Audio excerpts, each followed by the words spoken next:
Okay. Sometimes bulk amount ఉండడం గానివ్వండి, liquid cash ఉండడం గానీ, కొంతమంది దగ్గర తక్కువ ఉండొచ్చు. సో, వాళ్ళకేమో ఇల్లు కొనుక్కోవాలని ఉంటుంది. ప్రతి ఒక్కళ్ళకి డ్రీమ్ గదా మ్యామ్. సో, వాళ్ళకొచ్చిన శాలరీ సరిపోకపోవచ్చు. ఇంట్లో వేరే థింగ్స్ కూడా ఉండొచ్చు. సో, ఇట్లాంటప్పుడు మిడిల్ క్లాస్‌కి కానివ్వండి, అప్పర్ మిడిల్ క్లాస్‌కి కానివ్వండి, గవర్నమెంట్ వాళ్ళకి ఎలా హెల్ప్ చేస్తుంది? ఆర్ ఎల్స్ బ్యాంక్స్ ఎలా హెల్ప్ చేస్తున్నాయి వాళ్ళకి? లోన్స్ అవైలబుల్ వచ్చినాయండి. హ్మ్. ఇప్పుడు ప్రాపర్టీస్ ఓపెన్ ప్లాటింగ్ సెక్టార్‌లో గూడా ఓకే. మా దాంట్లో 70% లోన్ ఇస్తున్నారు. హుహు. అంటే బ్యాంకర్స్ ఒక్కసారి ఒక ఫైల్ టేకప్ చేశారంటే హ్మ్. ఖచ్చితంగా అవన్నీ లీగల్‌గా కావాల్సిన ప్రొసీజర్ అంతా కంప్లీట్ చేసి హ్మ్. వెంచర్‌కు కావాల్సినయి కంప్లీట్‌గా హ్మ్. అన్నీ తీసుకొని వాళ్ళు స్టార్ట్ చేస్తారు. మూవ్ హ్మ్. అవుతారు. హ్మ్. అంటే అక్కడ క్లియర్‌గా ఉందని లెక్క. మనం ఒక ప్రాపర్టీ తీసేసుకున్నాము. దాని రేటు వాల్యూ పెరుగుతుంటది. ల్యాండ్‌లో ఉన్న బెస్ట్ థింగ్ అదే. హ్మ్. పెరుగుతూ ఉంటది. మనం లోన్స్ క్లియర్ చేసుకుంటూ ఉంటాం. హ్మ్. ఈ లోన్స్ క్లియర్ అయ్యేసరికి ప్రాపర్టీ అట్‌లీస్ట్ ఒక 20 ఇయర్స్‌లో ఓకే. ఒక 20 టైమ్స్ మినిమమ్ పెరుగుతది. హ్మ్. లీస్ట్ చెప్తున్నా నేను. ఓకే. 20 టైమ్స్ పెరుగుతది. హ్మ్. కాబట్టి లోన్స్ పెట్టుకొనైనా సరే ప్రాపర్టీస్ ఓపెన్ ప్లాట్‌లో ఇన్వెస్ట్ చేయడం బెస్ట్ అంటాను. ఓకే. వాళ్ళకి ఇల్లు కావాలనుకోండి, హ్మ్. మనకు కావాల్సిన ల్యాండ్స్ హ్మ్. ఫ్యూచర్ కోసం సెక్యూరిటీ, ఎమర్జెన్సీ ఫండు ఇది క్లియర్ అయినాక ఇంటికెళ్లారనుకోండి ఓకే. హ్యాపీ. ఇల్లు ఓకే. కంప్లీట్ అవుతది. పిల్లల ఎడ్యుకేషన్ కంప్లీట్ అవుతది. ఇవి మనకు ఫైనాన్షియల్‌గా తర్వాత రిటైర్మెంట్ లైఫ్ కానీ ఇబ్బందులుండవు. హ్మ్. హ్మ్. ఇప్పుడు డైరెక్ట్‌గా ఇంటికే ఎళ్లి లోన్స్ తీసుకొని వాళ్ళు మూవ్ ఆన్ అయ్యారనుకోండి ఓకే. చాలా ఇబ్బంది పడతారు. ఎందుకంటే ఓకే. 20 ఇయర్స్ వర్కింగ్ టైమ్ అంతా హ్మ్. ఓన్లీ ఆ ఇంటి మీద ఇన్వెస్ట్ చేయడానికి అయిపోతది. అవును. హ్మ్. తర్వాత ఏమవుతుందంటే ఒక ఇల్లు అనే విషయాన్ని అది సొసైటీలో ప్రెస్టీజియస్‌గా తీసుకుంటాం. అరే వాళ్ళు ఓకే. ఇల్లు అమ్ముకున్నారా అంటాం. యాహ్! అంటే ఎంత డౌన్‌ఫాల్ అయితే ఇల్లు అమ్ముతారు అవును మ్యామ్. అనే విషయం మీద ఇల్లు అమ్ముకున్నారా అంటాం. హ్మ్. అదే ప్రాపర్టీస్ అమ్ముకుంటే అసలు ఎవరికి తెలియదు. హ్మ్. అరే అప్పట్లో కొన్నారు ఇప్పుడు అమ్మిరంటే ఇంత కాస్ట్ వచ్చిందంట వాళ్ళకి యాహ్! అని అదొక హైప్ లాగా క్రియేట్ అవుతది. ఓకే. కాబట్టి వాళ్ళకున్న ఫైనాన్షియల్ ప్లానింగ్ ప్రకారం ఏది ముందనేది వాళ్ళు డిసైడ్ చేసుకోవచ్చు. ఓకే. సో, ఇప్పుడు ఇద్దరు కపుల్స్ ఉంటారు మ్యామ్. వాళ్ళు ఇద్దరు వర్కింగ్ ఉంటారు. ఇద్దరు ఎట్ ఎ టైమ్ లోన్ తీసుకునేసి ఇల్లు కొనుక్కోవడం జరుగుతుంది. బట్ అక్కడే వాళ్ళకి 10 years or else 15 years block అయిపోతది. అవును. సో, ఇంత పెట్టుకున్నా సరే వాళ్ళు బై క్యాష్ ఒక 10-15 లాక్స్ అలా తీసుకొని కట్టినా సరే వాళ్ళకక్కడ అన్ని రోజులనేవి, అన్ని ఇయర్స్ అనేవి బ్లాక్ అయిపోతున్నాయి. అవును. వాళ్ళకి ఇది తప్ప ఇంకా వేరే ఎంజాయ్‌మెంట్ కానివ్వండి, వేరే థింగ్స్‌ని తీసుకోవడం కానివ్వండి అవేం ఉండట్లేదు. ఉండవు. సో, కొంచెం పీస్‌ఫుల్‌గా మరీ అన్ని ఇయర్స్ బ్లాక్ అవ్వకుండా ఉండాలి అనంటే ఏం చేయాలి? Okay ma'am. మీరు చెప్తారు నువ్వు డౌన్ పేమెంట్ ఎక్కువ కట్టుకో అన్ని ఇయర్స్ బ్లాక్ చేయరు అన్నట్లు అంటారు. కానీ ఉన్నదాన్నే డౌన్ పేమెంట్‌గా కట్టిన తర్వాత కూడా కొంచెం రిలాక్స్‌గా ఉండాలి మిడిల్ క్లాస్ పీపుల్ అంటే మీరిచ్చే సజెషన్ ఏంటి మ్యామ్? నేనేమంటానంటే అండి ఇల్లు కంపల్సరీ అయితే అలా బడ్జెట్ బట్టే ప్లాన్ చేయమంటాను. ఓకే. ప్రాపర్టీస్‌కొస్తే ఏంటంటే హ్మ్. మనకి ఎంత అవసరం ఉందో ఇంకొక 50% తక్కువ రేట్‌లోకెళ్ళి యాడ్ చేసుకోవచ్చు. హుహు. యాడ్ చేసుకుంటే ఆ టైం వరకు మనం ఒక 50% సేల్ చేస్తే 50%లో కన్‌స్ట్రక్షన్ అవుతుంది. హ్మ్. లేదు అప్పుడు ఫైనాన్షియల్ టైట్ పొజిషన్ టు 50% సేల్‌కి పెట్టేసుకుంటే హ్మ్. అవి లిక్విడిటీ మన చేతికొచ్చేస్తది. హ్మ్. అట్లా చేస్తే బాగుంటదంటాను. ఎంత అవసరం ఉందో హ్మ్. దానికన్నా డబుల్ ఇన్వెస్ట్ చేయాలి. హ్మ్. రిస్క్ ఎట్లయినా తీసుకుంటున్నారు. హ్మ్. ఇవాళ రేపు ఒక పర్సను 2-3 వర్క్స్ జాబ్స్ చేసుకుంటూ కూడా బిజినెస్‌లు చేయడానికి హ్మ్. ఆప్షన్స్ వచ్చినాయి. అంతా ఆన్‌లైన్ నడుస్తుంది. అవును మ్యామ్. విపరీతం. ఇట్లాంటి ఒక ఎన్విరాన్మెంట్ బిఫోర్ లేకుండే. ఓకే. ఇవాళ మాది రియల్ ఎస్టేట్ తీసుకుంటే కార్పొరేట్ కల్చర్‌లో అఫీషియల్‌గా హ్మ్. ఆన్‌లైన్‌లో 70% వరల్డ్ వైస్‌గా రూపాయి ఇన్వెస్ట్ లేకోకుండా ఓకే. బిజినెస్ చేయొచ్చు. ఓకే. అట్లనే ఇవాళ చాలా థింగ్స్ వచ్చినాయి. హ్మ్. ప్రతిదీ కూడా ఒక షాప్‌లోకి మొన్న వెళ్తే ఒక చిన్న పూల కుండి తీసుకుంటే హ్మ్. 3000 రూపీస్. యాహ్! అదొక పింగాణిలో పెట్టాడు. కానీ ఆ చెట్టు బయట నర్సరీలో కొంటే ఎన్విరాన్మెంట్, ఆ! బ్రాండ్ ఆ! అవి.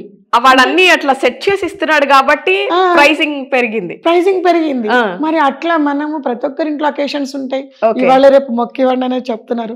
ఇలాంటివి ఎన్నో బిజినెస్ సోర్సెస్ ఉన్నాయి. యాహ్! ఉన్నాయి. చిన్న చిన్నవి కూడా ఉన్నాయి ఆప్షన్స్. ఏంటంటే మైండ్‌ని ఇప్పుడున్న సోషల్ మీడియాలో కావచ్చు, మనం అందులోనే అవును. మాట్లాడుతున్నాము. అయినా కూడా డెఫినిట్‌గా. సోషల్ మీడియాలో కావచ్చు, లేకపోతే ఇంకొక డిఫరెంట్ ప్రపంచం ప్లాట్‌ఫార్మ్స్. గురించి యాహ్! కావచ్చు, ఇంకోటి హ్మ్. గురించి కావచ్చు, ఎంగేజ్ అయిపోతున్నారండి. హ్మ్. ఇన్ని అవకాశాలు వెనకట లేవు. ఓకే. కానీ ఉన్న దాంట్లో చాలా చాలా బాగా లైఫ్ లీడ్ చేశారు, ప్రశాంతంగా ఉన్నారు. ఇప్పుడు అవకాశాలు పెరిగాయి, కానీ మన మైండ్ లో బిజీనెస్ కూడా పెరిగింది.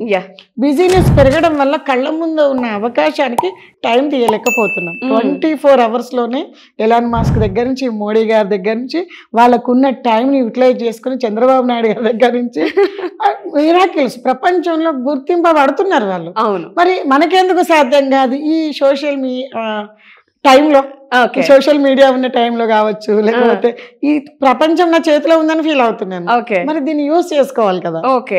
సో ప్రతి ఒక్కరు వాళ్ళ లైఫ్ ని, వాళ్ళ రోజుని కరెక్ట్ గా ప్లాన్ చేసుకొని సోషల్ మీడియాలో చూడండి, అట్లనే మీరు జాబ్ లో చేయండి, దాంతో పాటు బిజినెస్ లో చేయండి, పీస్ఫుల్ గా ఉండండి. ఆధ్యాత్మికం అనేది మనిషిని స్టెబిలిటీ అండి. ఎంత ఫాస్ట్ యుగంలో అయినా కొంచెం స్టెబిలిటీగా ఉండగలిగితే మిరాకిల్స్ ఉంటాయి. నేను ట్రై చేస్తాను కాబట్టి చెప్తున్నాను. సో జనరల్ గా ఇప్పుడు మీ దగ్గరకు వచ్చే కస్టమర్స్ ఎక్కువగా అడిగే క్వశ్చన్స్ ఏంటి మ్యామ్? జనరల్ గా అడుగుతూ ఉంటారు, మ్యామ్ మాకు అది కావాలి, ఇది కావాలి, మాకు ఇది ఉంటే బాగుంటుంది, అది ఉంటే బాగుంటుంది అని జనరల్ గా అడుగుతూ ఉంటారు. మీరు ఎక్కువగా ఫేస్ చేసిన క్వశ్చన్స్ ఏంటి? అయితే మాక్సిమం అండి రియల్ ఎస్టేట్ లో కూడా ఎక్స్పర్ట్స్ తక్కువ ఉన్నారు. మాలాగా ఎక్స్పర్టిజం అంటే కస్టమర్ కి తెలియదండి. వాళ్ళు ఇప్పుడు రీసెర్చ్ మైండ్ సెట్ ఎందుకు పెట్టుకున్నారు అంటే అసలు అక్కడ ఏం జరుగుతుంది. ఎందుకంటే మనం ఏ వర్క్ అయితే చేస్తున్నామో ఆ వర్క్ లో 90% ఉంటాము.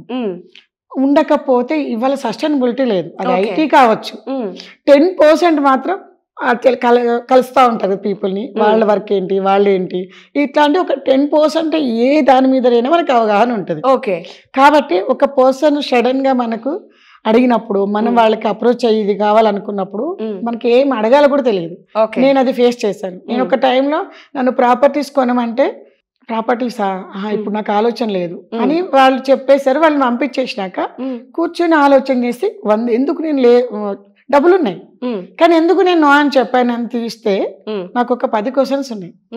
ఏంటంటే దూరము, రేట్లు పెరగవు, లేకపోతే కబ్జాలు అవుతాయి, లేకపోతే రిస్క్ ఎందుకు, నేనున్న బిజీ ఉంటాను, ఈ బిజీ షెడ్యూల్ కోట్ల చుట్టూ ఏం తిరుగుతాము, సర్వేల చుట్టూ ఏం తిరుగుతాము, రేపటి రోజున దాన్ని మనం హ్యాండ్ ఓవర్ చేసుకోవాలనుకున్నప్పుడు, అమ్మాలనుకున్నప్పుడు రిస్క్ లో ఎందుకు పెట్టాలి, అందుకే నువ్వు అన్నాను అనేసి నేను ఒక లిస్ట్ తీసుకున్నాను. ఓహో ఇది బ్యాక్లాగ్ ఉంది. నేను చేసే కంపెనీకి వచ్చినప్పుడు ఇవన్నీ నాకు వాళ్ళు చెప్పారు.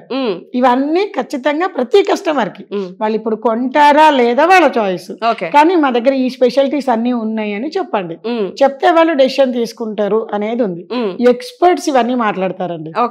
ఇవన్నీ క్లియర్ గా మాట్లాడినప్పుడు ఎదుటి వాళ్ళు 90% డెసిషన్ తీసుకుంటారు. నేను మాట్లాడితే ఒక మిస్మరైజింగ్ ఉంది మేడం అంటారు. ఎందుకు అట్లా అనిపించింది అంటే వాళ్ళ మైండ్ లో ఉన్న క్వశ్చన్స్ మొత్తం క్లియర్ చేశాం కాబట్టి వాళ్ళు డెసిషన్ తీసేసుకుంటారు. అడగలేరు. ఇప్పుడు ఏం చేస్తున్నారంటే అడగాలి అంటే సర్వే చేస్తున్నాం అనేసి కస్టమర్లు సండేలు సాటర్డేలు మొత్తం తిరిగితే ఎక్కడికి వెళ్ళినా అద్భుతంగా ఉందనే చెప్తారు. డీప్ డిగ్గింగ్ అనేది ఇన్వెస్ట్మెంట్స్ లో lakhs of rupees పెడుతున్నప్పుడు అవసరం. డీప్ డిగ్గింగ్ గ్రౌండ్ లెవెల్లో ఉన్న ఇన్ఫర్మేషన్ ఎవరెవరు, అది కొంచెం ఇబ్బందులు అవుతున్నాయి. కాబట్టి కొంచెం జాగ్రత్తగా చూసుకొని మెయింటెనెన్స్ సెక్యూరిటీ ఉండాలండి, అప్రూవల్స్ ఉండాలి, మెయిన్ గ్రోత్ క్యారిడర్స్ అయి ఉండాలి. ఫర్ ఎవర్ కూడా మనం కంపెనీతో పాటు ఉండాలి, కంపెనీ మనతో పాటు అయినా ఉండాలి. ఎందుకంటే రేపు రీసేల్ చేయాల్సి వచ్చినా, కన్స్ట్రక్షన్ కట్టుకోవాల్సి వచ్చినా, డెవలప్మెంట్స్ కంటిన్యూగా చేసిన డెవలప్మెంట్స్ మానిటరింగ్ మెయింటైన్ చేయాల్సి వచ్చినా కంపెనీ మనతో పాటు ఉన్నప్పుడు అది హ్యాపీ థింగ్ అండి. ఈ 5 చెక్ చేసుకుంటే సరిపోతుంది. సో ఇప్పుడు చాలా మందికి మ్యామ్ ఒక డౌట్ అనుకోవచ్చో తెలీదు, ఒక నెగిటివ్ ఫీలింగ్ అనుకోవచ్చో తెలీదు, చాలా మందికి ఈ అపార్ట్మెంట్స్ మీద చాలా రాంగ్ ఇంప్రెషన్ ఉంది. ఇప్పుడు చూడ్డానికి చాలా బాగా కనిపిస్తుంది, అందంగా కనిపిస్తుంది, కొత్త మురిపం కదా, కొన్ని రోజులు అయిన తర్వాత, కొన్ని సంవత్సరాలు అయిన తర్వాతకి అదొక పాడుబడ్డ బంగ్లాలా అయిపోతుంది, జస్ట్ వేస్ట్. అసలు ఇంకా దాని మీద ఇన్వెస్ట్ చేసి దాని బదులు ఇండిపెండెంట్ హౌస్ కొనుక్కోవచ్చు అన్నట్లు కంపేర్ చేస్తూ ఉంటారు మ్యామ్. అసలు ఏంటి దాంట్లో ఉన్న పాజిటివ్నెస్ ఏంటి, నెగిటివ్నెస్ ఏంటి? అందులో అండి మనం ఉంటే ఏదైనా సరే మనం ఉన్న ఏరియా మనం బ్యూటిఫుల్ గా దాన్ని డిజైన్ చేసుకుంటాం. అంటే మీరు కూడా చూసుంటారు మ్యామ్, చాలా అపార్ట్మెంట్స్ స్టార్టింగ్ లోనేమో మెరిపించేస్తారు. తర్వాత మెయింటెనెన్స్ చేయడానికి కూడా వాళ్ళు ముందుకు రారు. చేద్దాంలేండి చూద్దాంలేండి అన్నట్లుంటారు. అక్కడ బాధపడుతుంది ఎవరు? డెఫినెట్ గా కస్టమర్స్. సో అలాంటప్పుడు వాళ్ళకి ఇంప్రెషన్ అనేది బ్యాడ్ గానే పడుతుంది. సో ఇలాంటి టైంలో మీరు వాళ్ళకి ఇచ్చే మంచి సజెషన్స్ ఏంటి? ఏదైనా అండి, మనము అక్కడ లైవ్ లో ఉన్నప్పుడు అది మనం దాన్ని ఏ విషయంలోనైనా ఆ సొసైటీలో ఎంటర్ అవ్వగలుగుతాము, మాట్లాడగలుగుతాము, మనం కంటిన్యూ చేయగలుగుతాము. ఏదైతే సెకండ్ ప్రాపర్టీ అని ఇన్వెస్ట్ చేస్తున్నారో దాన్ని తీసేసుకొని లాకేసుకొని, లేకపోతే ఏదో మినిమం చేయించి రెంట్స్కి ఇవ్వడము, ఇట్లాంటివి చేసినప్పుడు అది మళ్ళీ మనం ఎంటర్ అయినప్పుడు అది ఒక బూత్ బంగ్లా లాగా అనిపిస్తుంది. ఎవరు ఉన్నారో వాళ్ళకి లాగా అది డిజైన్ చేసుకుంటారు. అంతేకాకుండా దానికి ప్రైసింగ్ కూడా తగ్గిపోతుంది అన్న ఒక అపోహలో ఉంటారు. అది నిజమేనమ్మా? అవునండి. ఎప్పుడైనా కూడా మనకు కన్స్ట్రక్షన్స్ వచ్చేసరికి జనాలు అప్డేట్ అవుతూ ఉన్నారు. ఒకసారి స్లమ్ ఏరియాలో నాకు ఇల్లుంటే చాలు అనుకున్న వాళ్ళు అక్కడి నుంచి ఎవాల్వ్ అయ్యి కొంచెం కాలనీస్కి వస్తున్నారు. కాలనీస్ నుంచి గేటెడ్ కమ్యూనిటీకి వెళ్ళిపోతుంది. గేటెడ్ కమ్యూనిటీస్ విల్లాస్ కమ్యూనిటీ పెరుగుతుంది. అంటే ఇప్పుడు సంపాదన ఎట్లా పెరుగుతుందో ఉన్న లైఫ్ ని అంతే హ్యాపీగా లివ్ చేయాలి కదా.